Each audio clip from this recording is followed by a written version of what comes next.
الرحیم۔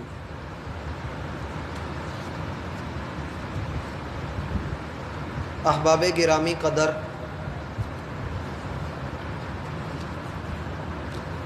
انسان اللہ رب العالمین کی وہ مخلوق ہے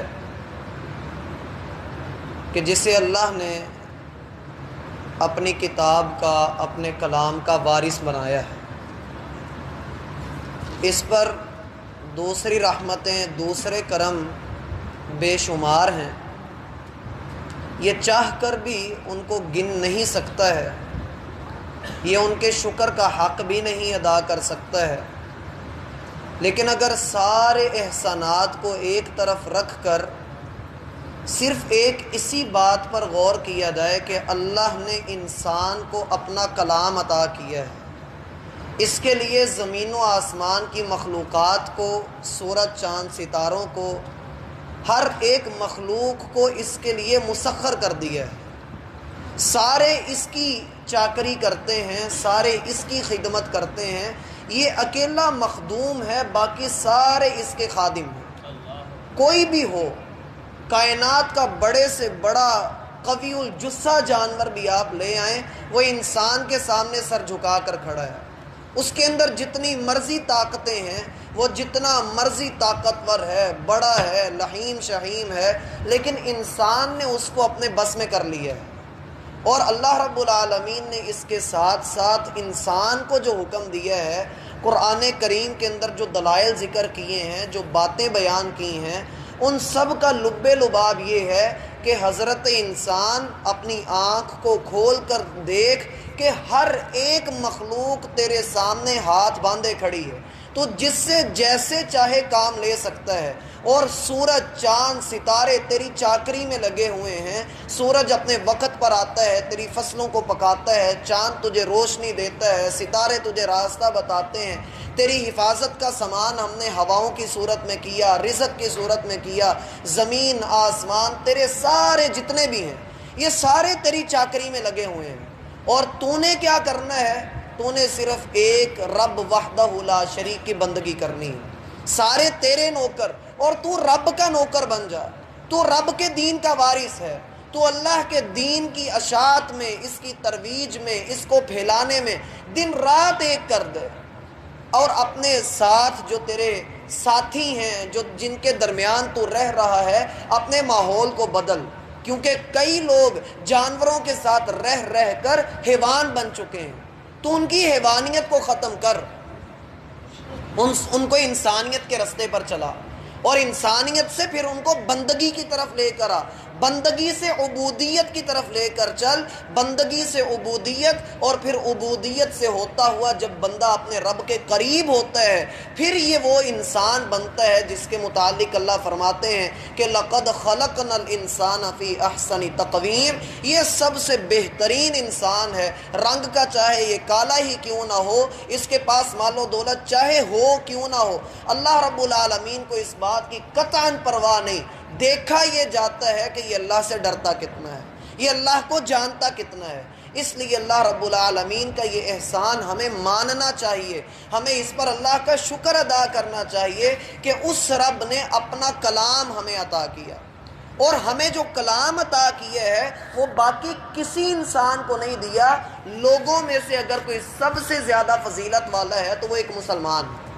عام امتوں کے اوپر مسلمانوں کی فضیلت سب سے بڑھ کر ہے، اور مسلمانوں میں سب سے زیادہ فضیلت والے صحابہ کرام، اور صحابہ کرام رضوان اللہ علیہم اجمعین کی زندگیاں، ان کا عمل، اللہ رب العالمین فرماتے ہیں فَإِنْ آمَنُوا بِمِثْلِ مَا آمَنْتُمْ فَقَدِ اهْتَدَوْا، اے صحابہ جیسے تم ایمان لائے ہو، اگر دوسرے لوگ بھی تمہارے جیسا ایمان لے آئیں تو ہدایت کے راستے ان کے لیے بڑے ہی آسان ہو جائیں۔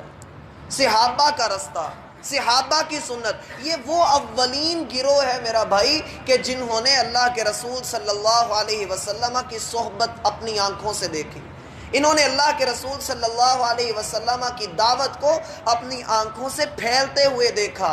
یہ اولین گروہ اسلام کا، جس کے متعلق اللہ رب العالمین کا یہ فرمان کہ اگر تم ان کے رستے پر چل پڑو جیسے تمہارے صحابہ کرام چلتے رہے ہیں تو تمہارے لیے راستے واضح ہو جائیں. اولئک الذین ھدی اللہ فبہداہ مقتدی، یہی وہ لوگ ہیں جن کو اللہ نے ہدایت سے نوازا. تم بھی ان کی ہدایت، جس ہدایت پر وہ چلے تم بھی اسی رستے کے اوپر چلو. اور صحابہ کرام کا یہ امتیاز ہے. صحابہ میں اور ہم میں بہت سارے فرق ہیں، لیکن جو ایک بنیادی فرق ہے وہ یہ کہ وہ اللہ کے رسول صلی اللہ علیہ وسلم کی ایک ایک بات پر عمل کیا کرتے تھے.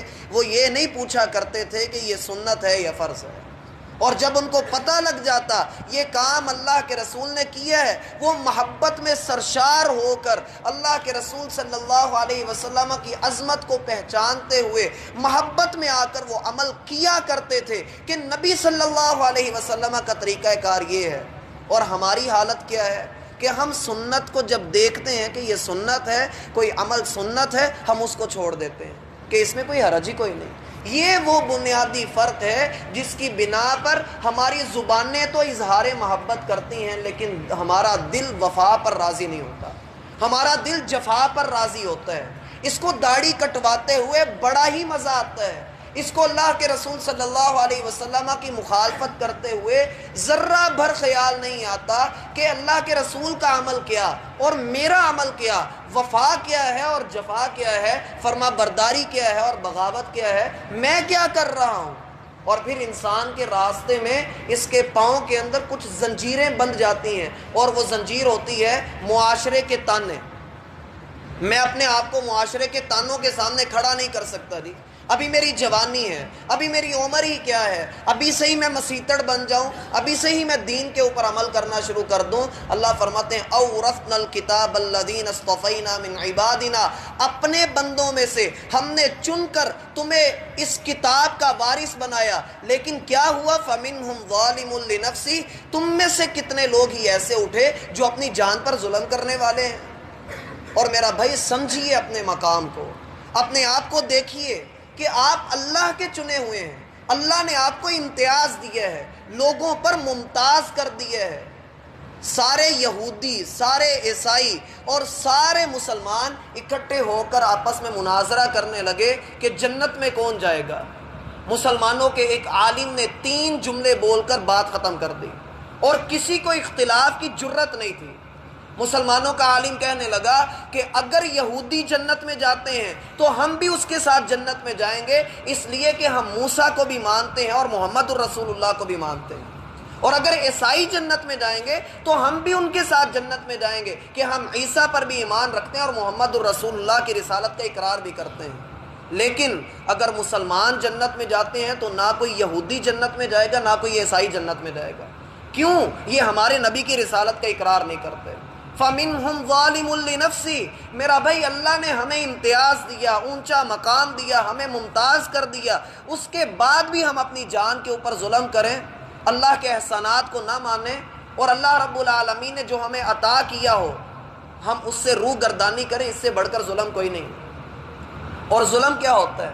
وضع الشیء فی غیر محلہ، کسی بھی چیز کو اس کا مناسب مقام نہ دینا.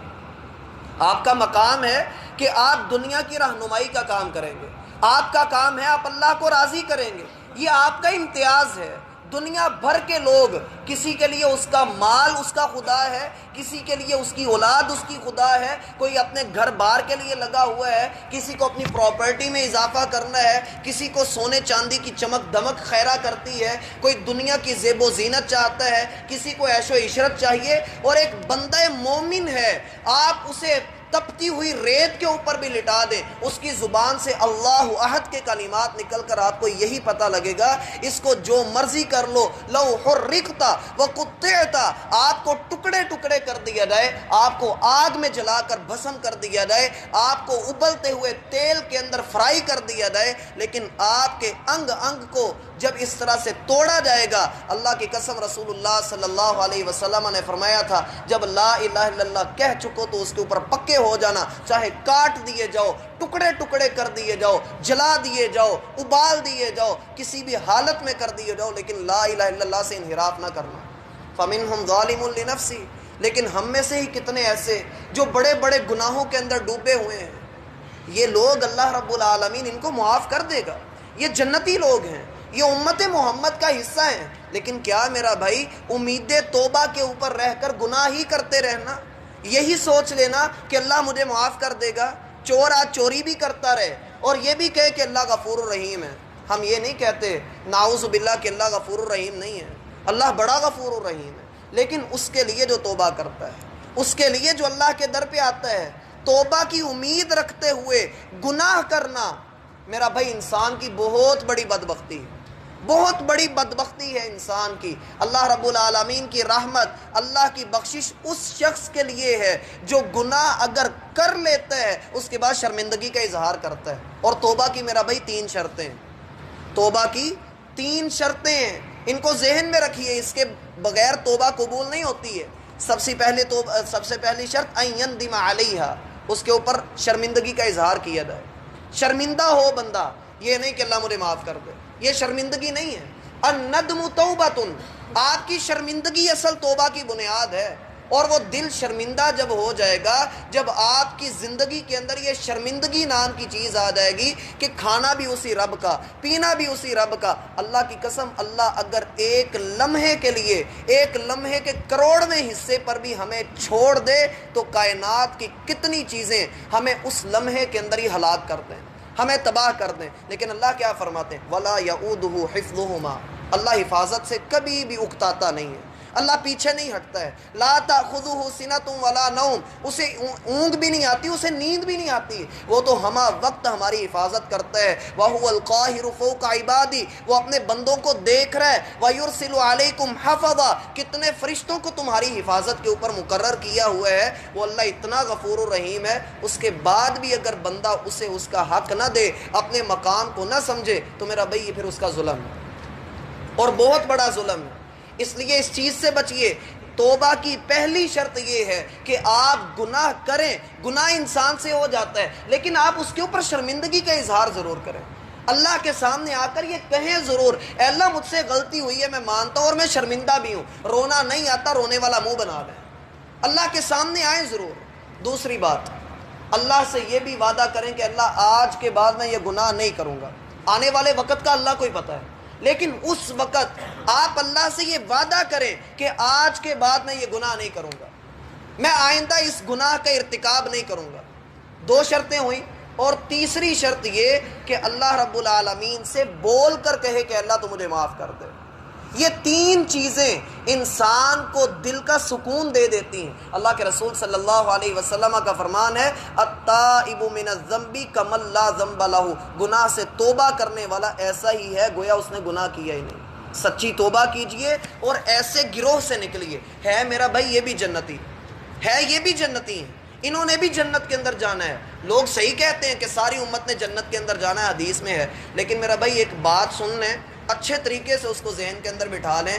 حدیث بڑی لمبی ہے، مختصر یہ کہ پل صراط کے اوپر سے جب لوگ گزریں گے، اللہ کے رسول فرماتے ہیں المؤمن علیہا کالطرف وکالبرق وکالریح وکالریحان، پل صراط جو تلوار سے زیادہ تیز، باریک بال سے زیادہ باریک ہے، اس کے اوپر سے گزرنا ہے۔ اللہ ہمارا گزرنا وہاں پر آسان کرے۔ اللہ کے رسول کا فرمان ہے مومن جتنا اس کا ایمان مضبوط ہوگا اتنی تیزی سے وہ اس پل کو کراس کر جائے گا۔ اب کچھ مومن ہوں گے جو پلک جھپکنے کی سی تیزی کے ساتھ اس کے اوپر سے گزر جائیں گے، ان کا ایمان بہت اعلیٰ ہے، اللہ ہمیں ان کے اندر شامل کرے۔ کچھ ایسے ہوں گے جو ہوا کی سی تیزی کے ساتھ گزریں گے، اور کچھ ایسے ہوں گے جو گھوڑے کی سی تیزی کے ساتھ گزریں گے، کچھ ایسے ہوں گے جو دوڑنے کی سی تیزی کے ساتھ گزریں گے، اور کچھ ایسے ہوں گے جو چلنے کی سی تیزی کے ساتھ اس کے اوپر سے گزریں گے۔ اب میرا بھائی سپیڈ کے اندر فرق ہے، نیچے سے جہنم ہے، گویا ان کے ایمان کے اندر کمی ہے، جو ان کو تپش لگ رہی ہے، یہ ان کے گناہوں کو صاف کیا جا رہا ہے۔ ایسے ہی ہے نا، ان کے گناہوں کو صاف کیا جا رہا ہے۔ اب کچھ لوگ ایسے بھی ہیں، حدیث میں آتا ہے گھٹنوں کے بل چلتے ہوئے پل صراط کے اوپر گھسٹ رہے ہوں گے، کیا ہوگا؟ علیہ کالصعدان، جہنم کے آنکڑے ہوں گے، شکنجے ہوں گے جو جہنم سے نکلیں گے اور ان لوگوں کو جکڑ کر اوندا منہ کر کے جہنم کے اندر کر دیں گے۔ اب یہ جہنم کے اندر جل سڑ رہے ہوں گے، اور پھر اس طرف جا کر میں شفاعت کروں گا، پھر اللہ کے رسول صلی اللہ علیہ وسلم کی شفاعت ہوگی، ادھر ہی اپنے گناہوں کی سزا بھگت رہے ہیں، اللہ معاف فرمائے، ہم ایک لمحے کے لیے بھی وہاں پر رہ نہیں سکتے ہیں، لیکن اللہ کے رسول صلی اللہ علیہ وسلم، اللہ ہمیں شفاعت عطا فرمائے، وہ جو شفاعت ہوگی اس کی بنا پر جو ان کو تھوڑی سی سزا ہی ملی ہوگی، اللہ اس سزا کو پھر ختم کر دیں گے، پھر وہ ان کو جہنم سے باہر نکالا جائے گا۔ یہ جو گروہ ہم پڑھ رہے ہیں کہ جو اپنی جانوں کے اوپر ظلم کرنے والا ہے، ان کے حق میں اللہ کے رسول پھر سفارش کریں گے، پھر کہا جائے گا کہ جائیے جہنم سے نکال کر لائیں ان لوگوں کو جن کا ایمان ان کے گوڈوں تک ہے، گھٹنوں تک۔ پھر حکم ہوگا جائیے ان لوگوں کو نکالیے جو ٹخنوں تک ہیں۔ پھر کرتے کرتے جس کے دل میں رائی کے دانے کے تیسرے حصے کے برابر بھی ایمان ہے، آپ اس کو بھی جہنم سے نکال لیں۔ میرا بھائی یہ جو عرصہ رہے گا وہ اپنے گناہوں کی سزا بھگتتے رہیں گے وہاں پر۔ اس لیے یہ جو جہنم سے نکلیں گے پھر جنت کے اندر جائیں گے تو ان کے ماتھوں کے اوپر نشان ہوں گے کہ یہ اللہ کے آزاد کردہ لوگ ہیں۔ پھر ان کو وہاں پر ایک نہر کے اندر نہلایا جائے گا اور وہ ان کے جو نشانات ہیں وہ ختم کر کے پھر ان کو جنت کے اندر داخل کیا جائے گا۔ تو یہ تو ہے میرا بھائی جنت کے اندر جانا ہی ہے، لیکن سب سے بڑی بات یہ ہے کہ بندہ جہنم کا منہ بھی نہ دیکھے اور سیدھا جنت کے اندر داخل ہو جائے۔ وہ تیسرا گروہ ہے انشاءاللہ۔